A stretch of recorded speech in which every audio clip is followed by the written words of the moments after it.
یہ دو صفات کی وجہ سے۔ اب پھر اس کے بعد جو یہ اگلی آیت میں حکم دیا گیا، اب جب تمہارے اندر دو صفات آ گئی، اب تمہارے اندر جو تیسرا کام تم کرو گے، وہ تیسرا کام کون سا ہے؟ وہ تیسرا کام یہ ہے،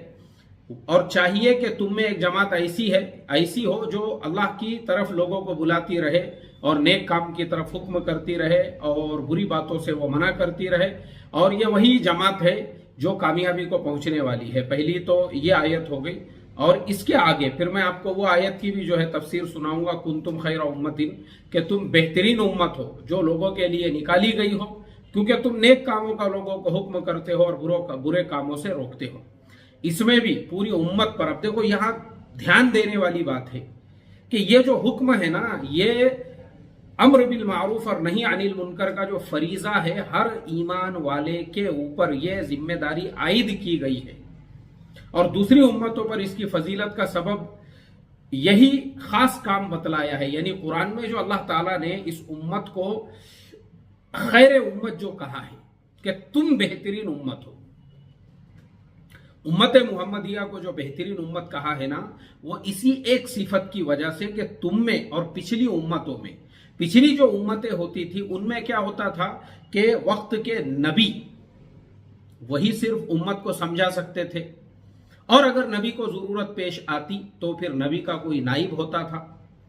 اور وہ بھی نائب ایسا ہوتا تھا جو اللہ تعالیٰ کی طرف سے طے شدہ ہوتا تھا۔ لیکن یہ جو امت ہے، چونکہ نبوت کا دروازہ بند ہو چکا ہے، اب قیامت تک کوئی نئے نبی نہیں آنے والے ہیں، حضرت عیسیٰ علیہ السلام آئیں گے تو وہ بھی ایک محمدی بن کر آئیں گے، وہ بھی شریعت محمدیہ صلی اللہ علیہ وسلم پر عمل کریں گے، تو قیامت تک اب کوئی نبی نہیں آنے والے ہیں۔ اس لیے اب اسی امت کی ذمہ داری یہ ہے کہ وہ پوری دنیا میں حضرت محمد مصطفیٰ صلی اللہ علیہ وسلم کا کلمہ پہنچائے۔ اسی لیے حجۃ الوداع کے موقع پر جو آپ نے اپنا آخری خطبہ دیا، صحابہ اکرام کتنے تھے وہاں پر؟ صحابہ کی تعداد کتنی تھی؟ علماء نے مختلف اقوال لکھے ہیں، کسی نے لکھا ہے 1,00,000، کسی نے لکھا ہے 1,24,000، کسی نے لکھا ہے 1,25,000۔ اس طرح سے صحابہ اکرام کی وہاں پہ جو تعداد تھی، اب ان کو حکم دیا گیا اور یہ کہا آپ نے کہ دیکھو میں نے میری ذمہ داری ادا کی یا نہیں کی؟ تو صحابہ نے کہا اے اللہ کے نبی صلی اللہ علیہ وسلم، آپ نے ذمہ داری کا پورا حق ادا کر دیا۔ پھر آپ نے فرمایا دیکھو میں پھر اب یہ دو چیزیں تم کو چھوڑ کر جا رہا ہوں، ایک تو کتاب اللہ ہے، یہ اللہ کی کتاب ہے، اب یہ کتاب ہے، تم کو اس کتاب کو پکڑ کر چلنا ہے، اور دوسری طرف جو ہے وہ میری سیرت ہے، میری سنت ہے، میرا طریقہ ہے، میرا راستہ ہے۔